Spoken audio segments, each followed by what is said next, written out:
এই মুহূর্তে বাসা থেকে বের হইলাম।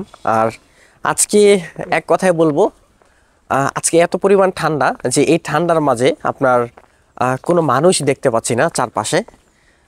দেখতেই পাচ্ছেন আমার পিছনে। আমি যে এলাকায় থাকি এই এলাকাটা এক কথায় বললে হবে একদম নীরব, একদম পরিবেশটা একদম শান্ত, এক কথায় বলা যায়। তো চলেন আজকে দেখাবো আপনাদেরকে, এবং আজকে সামনে যাব। মূলত শীতে কাঁপছি। আর আপনাদেরকে বিশেষ করে অনেক সময় একটা কথা বলে থাকি, এটি হচ্ছে সেই 0 পয়েন্ট।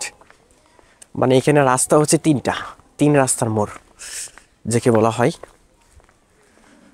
আর আশেপাশে ঘরবাড়ি আছে কিছু। তো এই মুহূর্তে আমরা যাচ্ছি মূলত হচ্ছে সামনে। আর যেহেতু অনেক সকাল, সেক্ষেত্রে দেখা যাচ্ছে আপনার কোনো মানুষ নাই। আমার সাথে আছেন আরাফাত ভাই।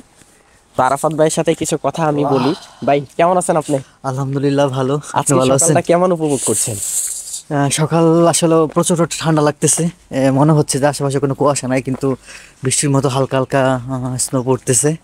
তো আপনারা যদি এই ফিলটা নিতে চান তাহলে সরাসরি সকাল সকাল ঘুম থেকে উঠতে হবে আর আমাদের এলাকায় চলে আসতে হবে। আজকে সকালটা যে অন্যরকম একটা ফিল হচ্ছে, তাই না? জি। ওহ, মানে এত পরিমাণ ঠান্ডা আর এত পরিমাণ কুয়াশা, তার জন্য দেখা যাচ্ছে অনেক অনেক ঠান্ডা লাগছে। আর মেন বিষয়টা হলো কিছু গাড়ি দেখতে পাচ্ছি। আর আমি তো শীতে এক কথায় অনেক কাঁপুনি উঠছে। আর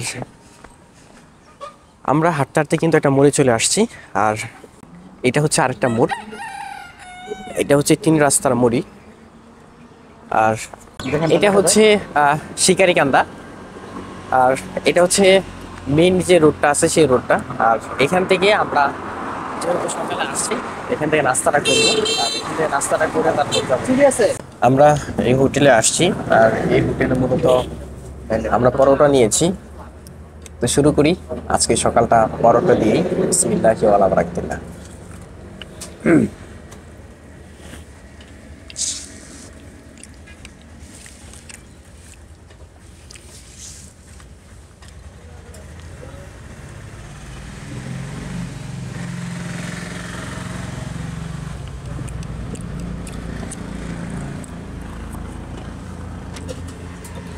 ডাইল না, স্যুপ খেতেছি, স্যুপ।